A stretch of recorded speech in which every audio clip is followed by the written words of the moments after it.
That's your bottom line. The best I ever do is me with that. So then you want to be that off celebrity or what? So I could talk about that. I don't like that shit. And not be a hater. Yeah. It's reality. Yeah. I don't like it. You don't like it because you don't think they're good at it? I know I'm better at it. Okay. It's me. It's my life. Okay. But Elliott, what Imagine would make it. you better at it? Because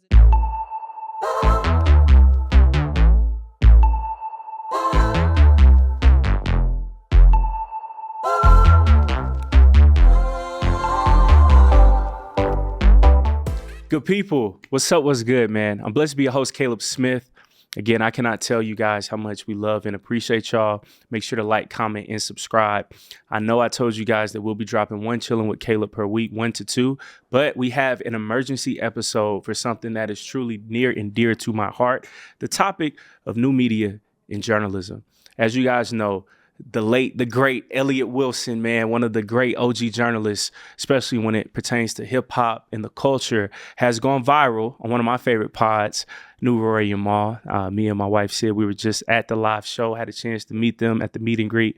Very dope people. If you think they're even cool on camera, even better in person. But man, Elliott Wilson, seeing that and how he got the streets ablaze, especially here in the podcast world, in the podcast community. Honestly, y'all, I think Elliott, he might have a point. I know Elliott, his delivery was somewhat crazy. He looked like he was a little bit tipsy, but I think there are tidbits that we can receive from his words, his experiences. Elliott, again, we know him from The Source, editor-in-chief, XXL. Then he went to go on over there, kill that rap radar. I saw what he had to say, and I felt Wayno's words, and several other people as well who I respect. And I think every person from their own individualistic perspective is right. But I guess for me, this kind of thing, this subject is different because Elliott Wilson, seeing him in the field of journalism, I went to school for broadcast media in journalism, and seeing everything that Elliott is screaming from the mountaintops, I understand it. And I think that his delivery, yes, it is off. Elliott, sometimes it is masked in hate, but I think there are true gems that we can gain from what he's trying to say. I know that during this current space in media, everybody has their own opinion. Like what they say, take away the podcast mics. That's what a lot of people are saying on social media. And I get that sentiment. But I think that sometimes we have to dig deeper and understand, okay, why? Why do we feel this way? Why do we feel, oh, take away the podcast mics, or this needs to go, that needs to go? And I think that the main reasoning behind that is there's no more gatekeeping when it comes to media. Now, that is a double-edged sword. That could be both a good thing and a bad thing. I would say that the good aspect of that, right, is that you have to earn your way through it. I can say that there are certain experiences and certain characteristics that I had to gain. I can say that there are certain traits and certain skill sets that I obtained while in school for journalism and media. Shout out to Georgia State University. Shout out to the Panthers here in Atlanta. But I can even speak from my own personal experiences in journalism. I played football, I played sports, but media was always my background. And in college, I got hurt playing football, and I was able to pivot smoothly into media. Even in school, in high school, grade school, middle school, elementary school, shout out to all the people, Birch Elementary, Fayette County, I was able to always do the morning news or the school newspaper and cover stories. So I always loved media. I looked up to people like Ahmad Rashad, to the late, the great Stuart Scott, so many others, man. TJ Holmes was real big growing up. Tavis Smiley, major, strong black figure. Of course, everybody thinks of Oprah here in Atlanta. You think of Frank Ski in the morning show, Ricky Smiley. You think of the Tom Joyners who paved the way. And by going to school, you learn, okay, this is how you're supposed to find a story, write a story. This is how things are supposed to be structured. You have to move with the structure when it comes to curating content and storytelling. However, I can say, because I was born in 97, by the time I was a senior in college, everything shifted. Podcasting, digital media was beginning to really take over. Complex was in its heyday, Viceland. And I remember in my senior year, guys, it was a podcasting class, and I was already involved with the school's podcast department. I was helping launch that for the school newspaper. So we were helping put in digital media, if you will, into the old print journalism world. However, where the true problem lied in, where is that the professors at the time, they were outdated. So they couldn't teach us about podcasting. And vividly, I remember this encounter. My professor, it was my senior year, very last semester. I think I only had like 3 classes. Studying abroad was one of those classes. So I was really cooling. And I remember she had told me, she was like, Caleb, I didn't want to say this in front of the class, but I know that this is your thing. And if you don't mind, do you mind sharing with me information about podcasting and somewhat teaching the class, you and some of your friends who know way more about podcasting and digital media than I do? And I remember, y'all, during that experience, I'm like, yo, we're paying to go to school. We're in college and we're teaching these classes because our professors are outdated. And she was an older white woman, but she was a beast when it came to print journalism and print media. I say all that to say that gatekeeping aspect of journalism is gone. We have to find a very happy medium, because what's going on is these professors and these institutions can't keep up with what media has turned into and what media has become. Media now is moving at 1,000 miles per second. It's at the speed of light, basically, of how to constantly curate your content, how to pivot. These older professors have no idea about this because they weren't designed, they weren't structured, they weren't giving tutelage to deal with this new wave. So what the problem happens is these older professors are Elliott Wilsons, if you will, where we aren't saying older in a very disrespectful way, but once they hit that 45 plus, especially in our generations right now, like millennials / Gen Z, compared to Gen Xers or even earlier millennials, if you will, it's different. Like this period in time, I saw somebody post this on TikTok and I said, yo, me and my friends, we have these conversations all the time, especially all my people who were born in the 90s. We're still young. Everybody's still fly, all of that. But we experienced the world growing up. If you grew up in the 90s or the early 2000s, we grew up where we were riding our bikes outside and you knew, okay, everybody's at Joe's house. If you see all the bikes right there, man, we about to play backyard football. Or we had to interact, touch grass, touch concrete, ring doorbell, say, hey, Miss Johnson, is Nick home? All right, bet. Nick, hey, come on,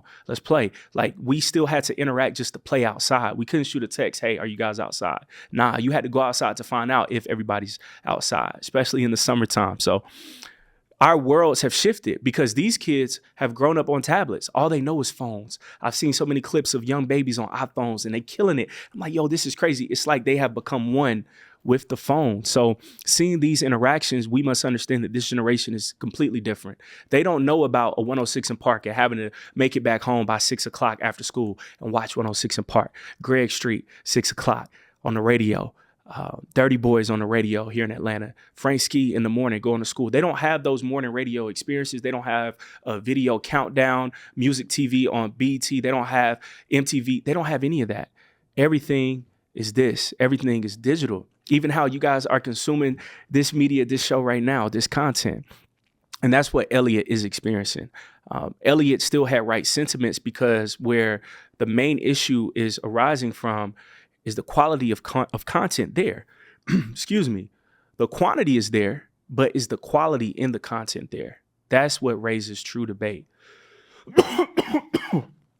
Excuse me. But seeing those things made me think, dang, okay, Elliott has a point. Because from me having a journalistic background and still doing journalism, I feel him. We see sometimes where celebrities get these gigs when it comes to media, and they might not be qualified and they might not even be good at what they do.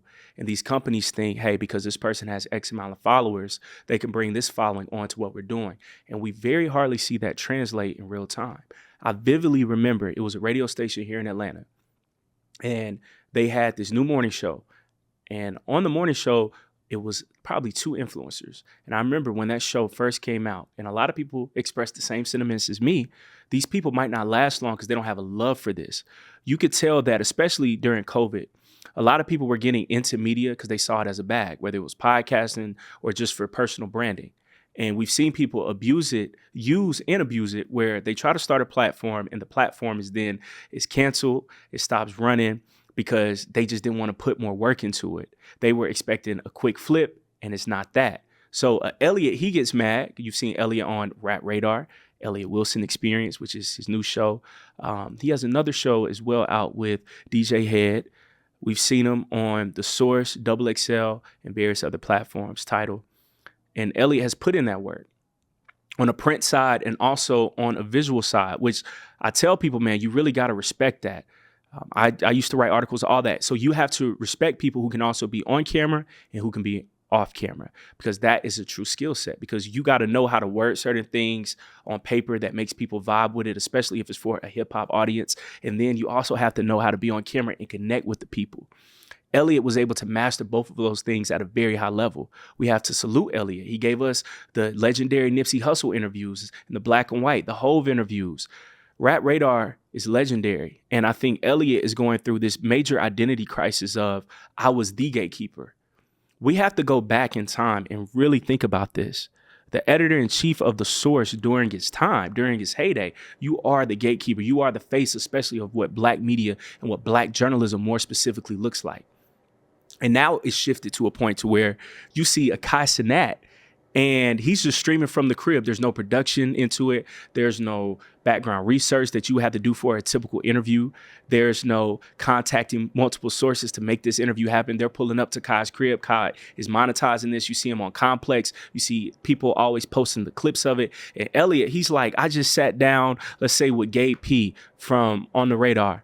And I sat down with him, and I remember I had to prep for this interview. Elliott's probably thinking I had to write down 30 questions, but I only used 10 to 15 of those. I had to do background research. I had to put up my own bread possibly to film this interview. And y'all don't like this real journalism, but y'all want to see buffoonery, for lack of a better word. I don't think that's what Kai's doing, but I imagine that's what Elliott feels, right? Which I understand that feeling, because Elliott had to go through something to even get to the point to where he's at today. Not saying that Kai didn't, but that's how Elliott is feeling. As a journalist, I feel with Elliott on that part. The hating part, no. I feel like Elliott could push his brand further by embracing a Kai Cenat, pairing up with him, and that way you can bring traditional journalism to this new form of media. It's frustrating because I remember even our professors back then, they think it's the Wild Wild West, where you have people who could just come in and start these platforms and they aren't skilled and they can't do what they do. Okay, that is true. However, the cream will always rise to the top. It might take platforms like this or various others who's giving you real stories, real journalism, real media, these stories are real journalism, real media, right? So Elliott has to learn how to pair that, whether that's showing up with Kai, chopping it up with him, where his face is still visible, his brand is still likable, is still there, but learning how to embrace the youth. And all this is showing us in real time what old heads must not do, a cardinal sin. You have to embrace the youth. Things change. And yes, everybody has a camera, everybody has a podcast mic, but like what I was saying earlier, cream always rises to the top. So understand this, that Elliott, you must restructure your content in a way where it correlates with the younger generation, but you can still maintain that journalistic integrity and still have that same level of quality. It's still possible. You just have to find a way to make that content more engaging. And it could be dope right now. You might be putting out dope stuff right now. You just have to keep doing that, but not worry about what they're doing. You can say that behind closed doors, because I understand that. Some days I feel like that too, where you see certain things getting pushed and it's not quality. But those things typically, yes, they get pushed, but they don't last. Journalism right now, and what media is right now, is a beautiful thing. It's complicated, yes, but it's beautiful, because we see people like a Elliott Wilson, a Stephen A. Smith, a Shannon Sharp. Shannon Sharp, Stephen A., perfect examples. They have way more leverage going to that negotiating table with an ESPN, a major conglomerate, because now they have their own platform that they can lean back on. Just in case if they ever get fired or canceled and they have to get dismissed from their job, everything's okay. Stephen A.'s world just crossed over 1 million subscribers on YouTube. That's major. Club Shay Shay Media has turned into its own conglomerate, where you have Nightcap, which has crossed over 1.5 million subs. You have Club Shay Shay, which I think is probably at maybe 2 million. If not that, I know there were over 1 million subs. These are powerful things. Shannon Sharp just gave us the biggest interview in YouTube history over Joe Rogan. So by him having these separate entities, he's now more valuable in the traditional media marketplace. We see our favorite sportscasters or favorite media personalities also have their own podcasts. I love what Wayno is doing and what he has done of his show. I love it because it shows that Wayno, man, he could carry something on his own, but also, hey, media companies, look at me. If you ever want to hire me, I'm ready. That's what I'm getting from when I see a Wayno, a Rob Markman. I love seeing that because Rob Markman, that's another OG journalist. Seeing him, he's posting up on YouTube. In today's time, the power goes to the person who truly invests in themselves. And we're seeing people choose to invest into themselves who would have never got an opportunity from a radio station or from a TV network. They said, I'm going to create it on my own. I had to do the same thing. Because then by you doing that, you stamp yourself, you validate yourself, and you show them, hey, I have the content, I'm worthy, and I have what it takes. You have to believe in yourself. And instead of Elliott tearing down these people, a Casanat, a Cameron Mace, y'all did it by putting up your own bread and by believing in yourselves, and you went all money in. You had no self-doubt. And even if you did have a little bit of self-doubt, you understood I have a mission and I can accomplish my goals. So you got to salute that and understand that that's what media is right now. Nobody's coming to save you. Nobody's coming to cut you a big check. If they do, it's because you already built your platform up on your own. And that's the most powerful and beautiful thing that you can have, because just in case if anything goes wrong on that corporate side, you got your own community that's been rocking with you before you were even tapped into that world.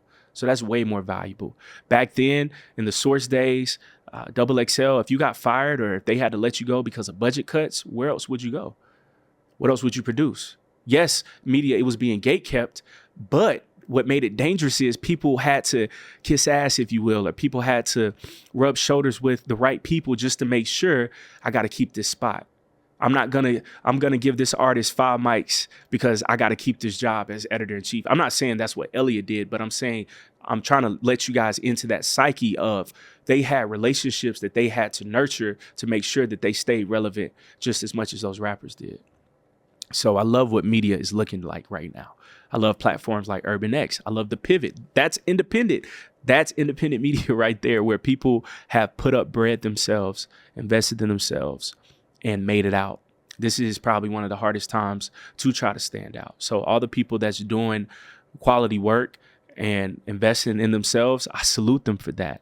And it takes that, because even when it comes to telling proper Black stories, I know some of the interviews that we have even on this platform and the ones that's about to drop next week, those stories probably wouldn't get pushed by a traditional media platform because they have advertisers that they have to please.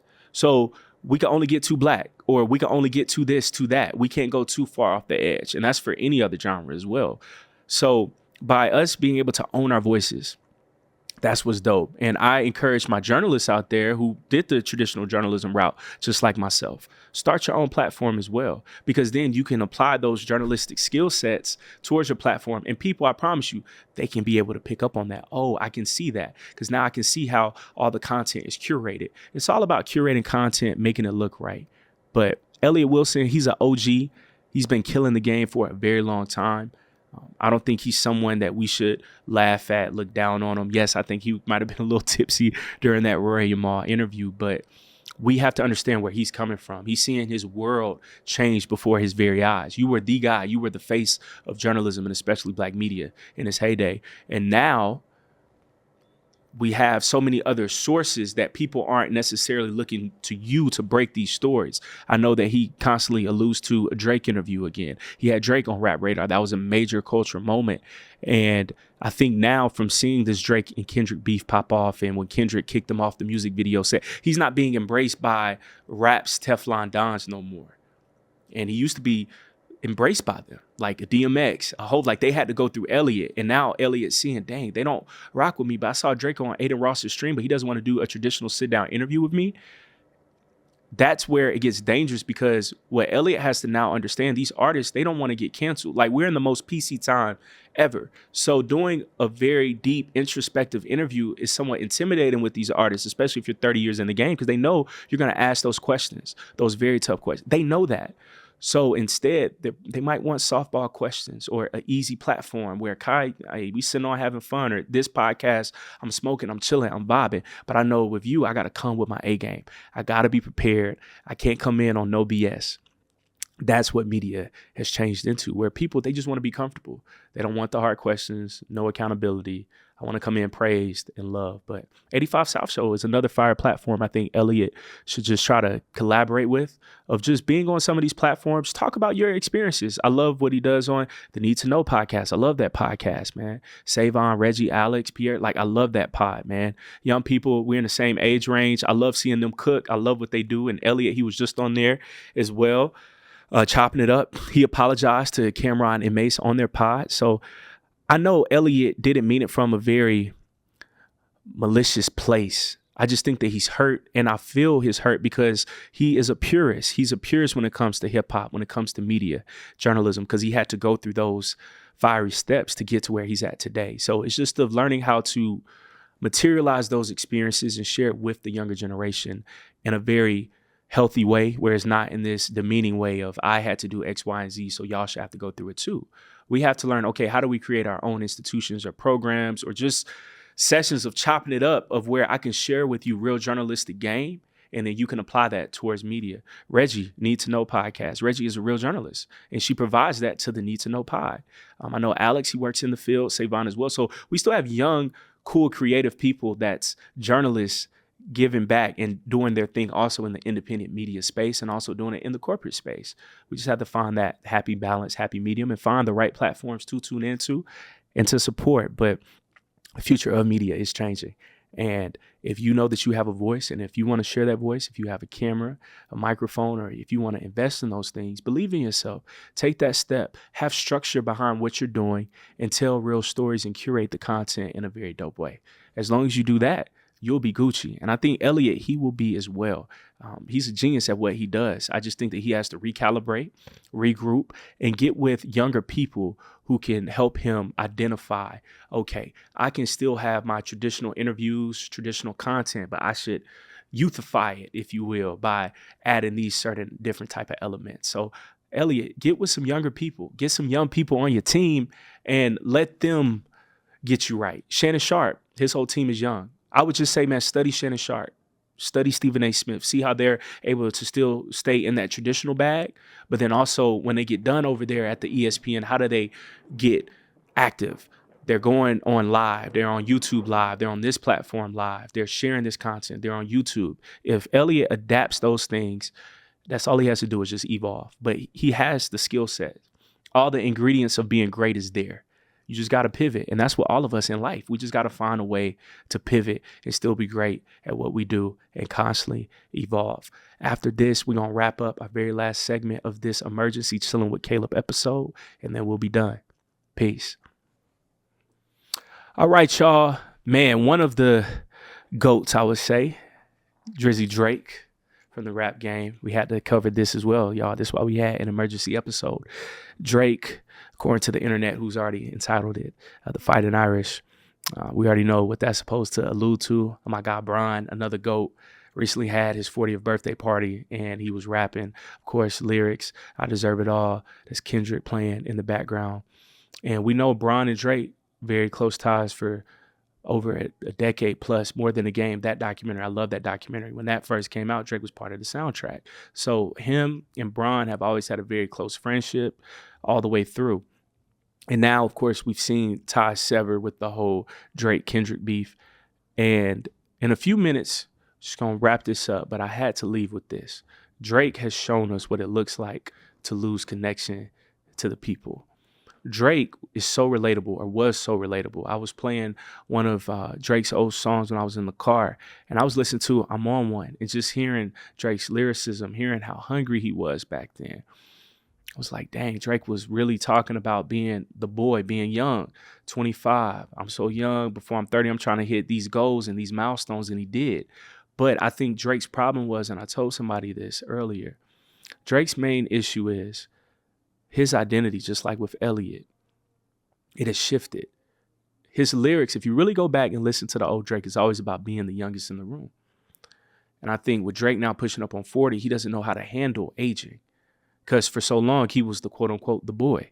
He was young. Everybody could relate to him. He was the guy. And now all of a sudden, I'm not the guy anymore. I'm older. I'm not that young dude anymore. That's young, up and coming, and I'm hungry. I have everything. And I think once Drake started to accumulate more wealth, more women, all of these things, he started to get detached from what was real with people and his fans that were boots to the ground. And through that, you could hear it through his music. It started to change. For all the dogs, you could tell he was trying to chase being younger. He had more young people around him, trying to date younger women, because I think Drake wants to feel young again. He wants to feel vibrant again.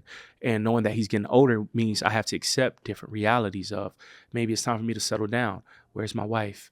I know he has Adonis, but like, where's my children and things like that? And I think that's what affected Drake's identity. And through that, his arrogance began to grow because you surround yourself with people who support what you got going on. And I think with Kendrick was doing everything in reverse of what Drake was doing. As the years kept going by, Kendrick, he kept getting stronger, kept getting nicer. And Kendrick was already there, but I think you could tell Kendrick has always been crafting on himself. And it reached a point to where Kendrick knew he was ready to engage in war. And that's when like that, Kendrick was already ready since Control, but Kendrick knew, okay, it's time to strike.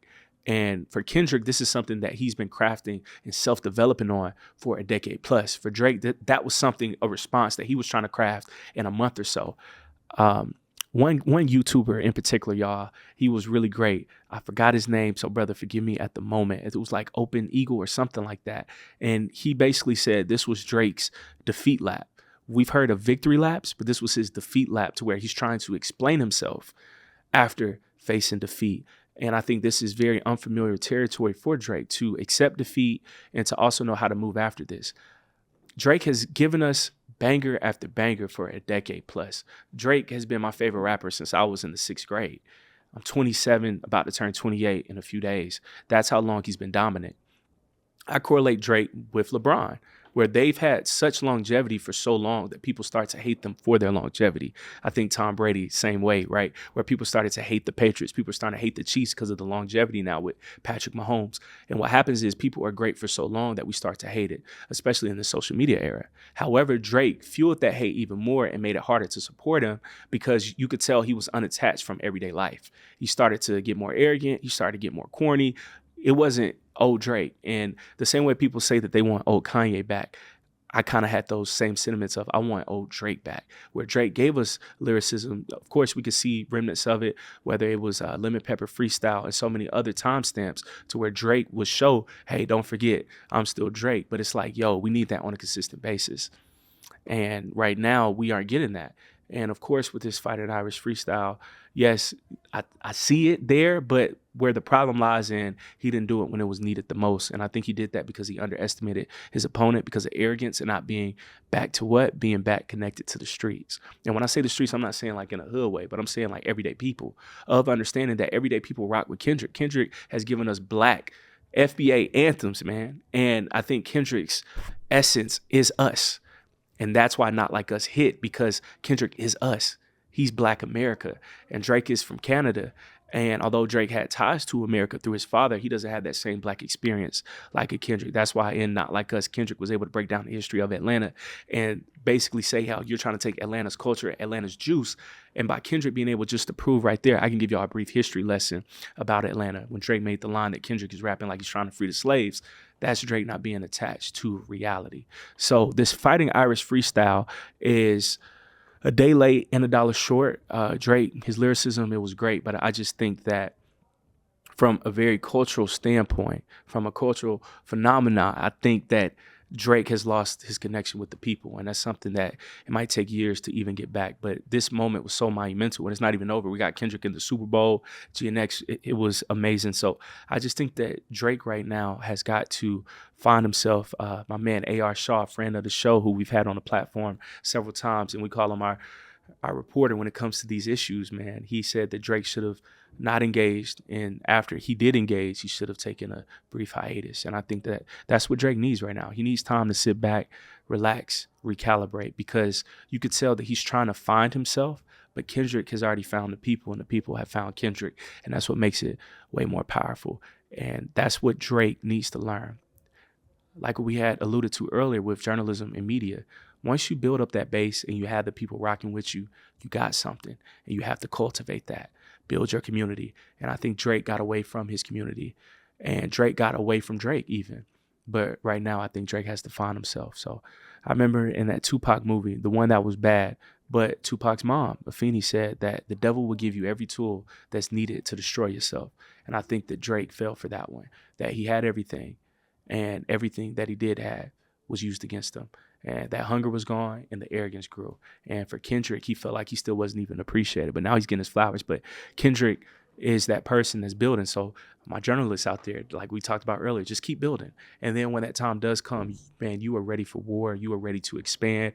You are ready to seize the day and seize the opportunity that God and the ancestors have presented to you. So, man, I appreciate y'all so much for tuning in to the first Chillin with Caleb earlier that we had just dropped. Thank you guys for tuning into this one. No, again, I'm about to drop 1 to 2 of these a week. So next week, expect them. We're being consistent all throughout 2025. And also, y'all, I'm going to let y'all know right now, we got KT pulling up next week. So that interview will be dropping next week. Then we got Supreme Understanding right after that. Then we got some more bangers throughout the week. So just know, 2025, we have some very special guests in store, and we have some amazing Chillin' with Caleb episodes just like this. So thank y'all so much. Comment below what topics you guys would like for me to tackle next with you right beside me. And thank y'all for tuning in. Make sure to like, comment, and subscribe. And know as well, shout out to our partners at Peep. It's a dope startup for content sharing and posting your content. We will have exclusive content on Peep as well. So make sure to be on the lookout for that. But I thank y'all, and I want to leave y'all with the word of be persistent throughout 2025. Be persistent where you're just constantly going, and don't constantly go in a bad way. Of course, take breaks, be healthy, but understand there's work to be done, and you have what it takes to accomplish your goals, to make your goals and your dreams a reality. I believe in you. I believe in myself. I believe in us, and we can make any and everything happen that we have written down for us throughout this year. So write those goals down, write it down, make it plain, see it, speak it, and make it happen. I love y'all, and I appreciate y'all. Make sure to share this content, like, comment, and subscribe. Once again, blessed be your host, Caleb Smith. Until next week, peace.